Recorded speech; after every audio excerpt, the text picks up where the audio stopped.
Greetings, YouTube. So I'd like to talk about Mad Max Fury Road. I'm going to be upfront about this. This is going to be full of spoilers. Be prepared for that. I'm also not going to hide my enthusiasm, because I think that this is probably one of the best action films of the last 20 years, and the best post-apocalyptic action film ever made. Now, there are other types of post-apocalyptic films, Threads, Testament. Is it Testament? Yeah. There's that deal with the real world issues on a very personal scale, and they're heart-wrenching and they're moving and horrifying on a different level. But they aren't action films. And Mad Max Fury Road is an action film from beginning to end. And it's wonderful. And it's fun. And there are so many practical effects in this. Yes, there's CGI. Some of it is obvious, like the storm and the artificial arm. But some of them are subtle. They did a lot of cleanup work, like taking wires out and things like that, and taking out tracks because they were doing multiple shoots. They CGI'd out the tracks so it looked like virgin ground, that kind of thing. But there were a lot of practical effects, like the Doof Warrior with his flame-throwing guitar, with the real drummers on the back of the rig, and the polecats, which were just awesome. So it was wonderful. Real vehicles doing real stunts with real stuntmen. I'm just thrilled to death that they did that way. And I'm going to ignore the gaping holes of logic in this because I think I have to. There's so much wonderful about this, I kind of have to put things on the back burner, if you want to put it that way. Someone actually made a suggestion. He said, don't think of this as a factual story of Mad Max. Think of this as a fable of Mad Max. I mean, it isn't as bad as Waterworld. Okay, it isn't full-blown fantasy. But it's definitely not speculative fiction either. Miller says that it happened next Wednesday, the war breaks out, and then 45 years later, it can't be 45 years later. It can't even be 20 years later, because Furiosa was missing from her home group for 7,000 days. Max would be too old. It doesn't work that way. Someone even suggested online that Max mutated due to radiation, and now he's ageless. That was kind of funny.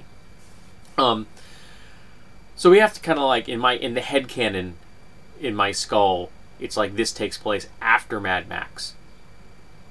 And Road Warrior and Thunderdome just don't take place. They're just, in this universe, they never happened. And the war is the cause of Mad Max, as opposed to something that happened after Mad Max, between Mad Max and Road Warrior, which is pretty much when the war happened. It was a very limited exchange. And like, why are people living in the deserts of Australia? Why aren't they on the coast? And there's a suggestion at one point they're going to drive 160 days across the salt flat. There's no such thing as a salt flat 160 days wide. Not to mention those bikes wouldn't go that far. And if the supposition is that the oceans are dried up, well, then life is gone. Our planet is a lifeless rock in space. Even if every nuclear missile in the world were actually to detonate properly, and they wouldn't, the military would be lucky if a quarter of them even got to their target, and maybe a quarter of them actually detonated. But if all of them did, it wouldn't affect the ocean. It'd be irradiated, but the amount of water in the ocean wouldn't be affected at all. So these things are just insane. Like, they can test for blood, but they don't have radios. They have spotlights, they don't have radios. So yeah, there are things that make no sense. But I didn't care. I was having so much fun, I didn't care. So my enthusiasm for this is unbridled. I definitely want to see this film again. I want to own it. I want to listen to the commentary track. If you've never listened to the commentary track for Mad Max, I recommend it. It's wonderful. Okay? And the fact that that toe cutter was Immortan Joe was beautiful. I am so happy that Miller did that. And there are two main characters, Tom Hardy and Charlize Theron, were perfect. They're absolutely perfect with these roles.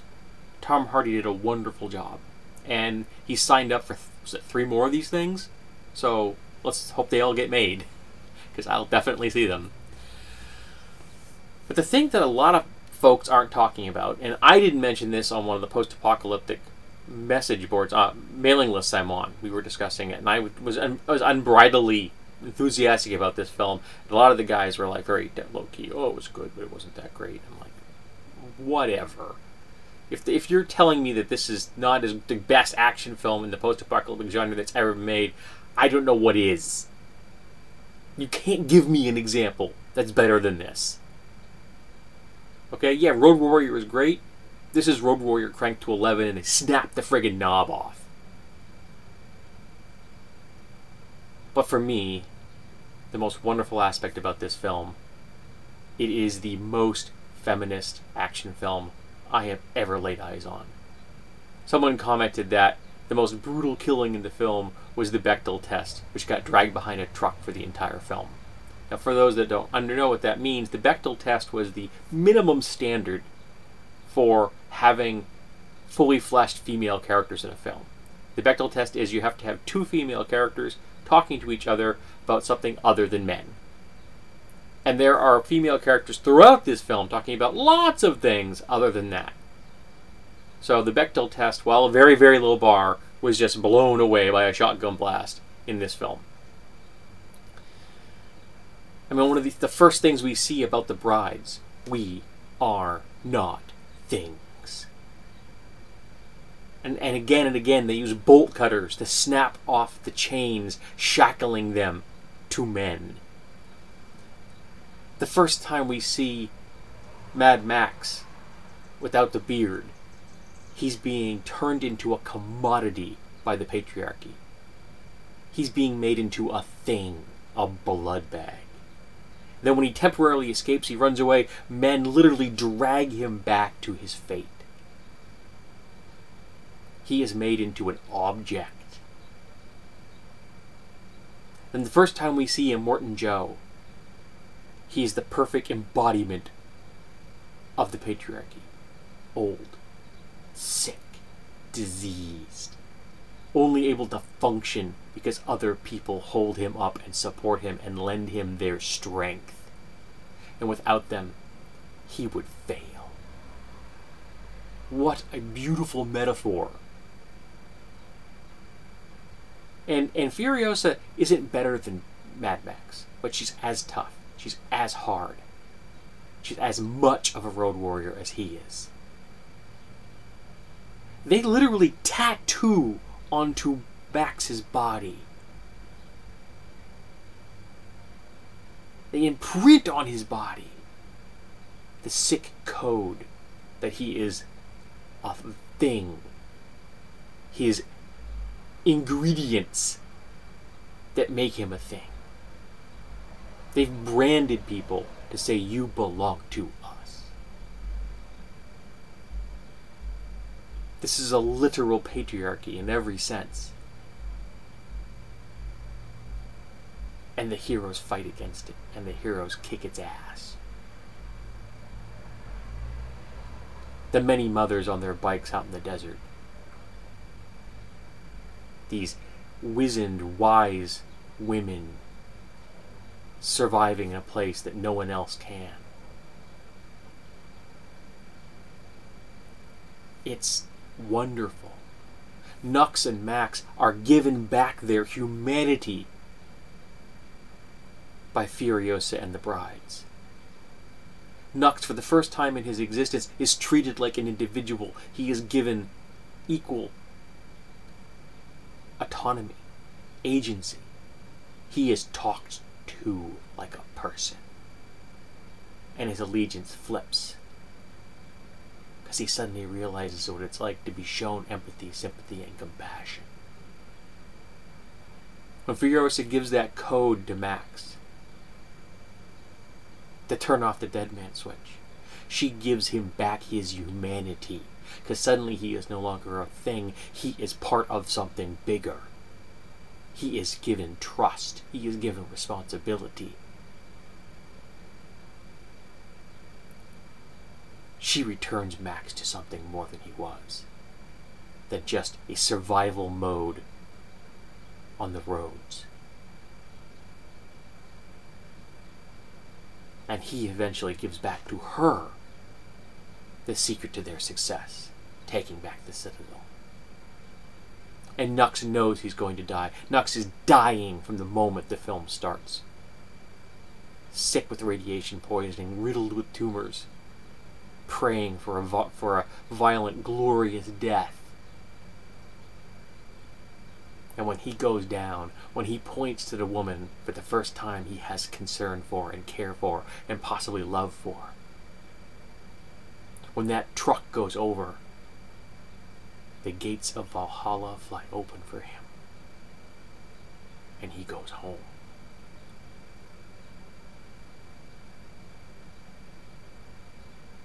And he takes some of the bastards with him. And when they finally bring Immortan Joe's body home and they dump it on the ground like the sack of garbage that it is, the people surge forward and they tear him apart. Talk about dismantling the patriarchy.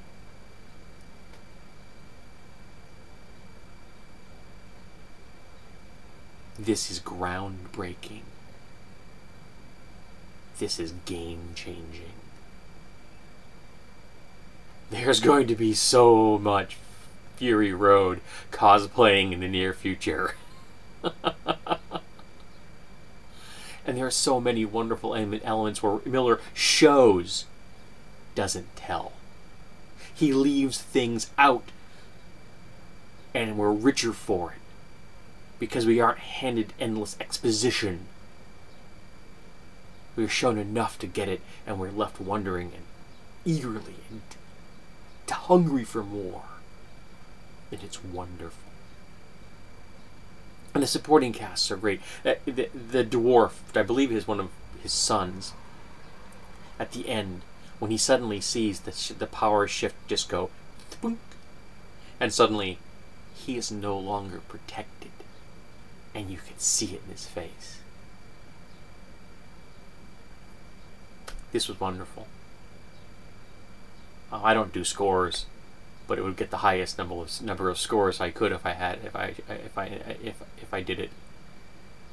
I once said that Smoking Aces was the best action film I ever seen because it was just so over the top. And until I saw this, I did, because the cinematography alone in Fury Road blows Smoking Aces out of the water. This film is beautiful with bright, brilliant colors. This is not the brown of Fallout.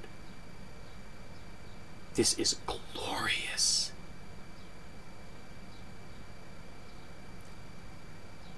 So yeah, I kind of liked Mad Max Fury Road.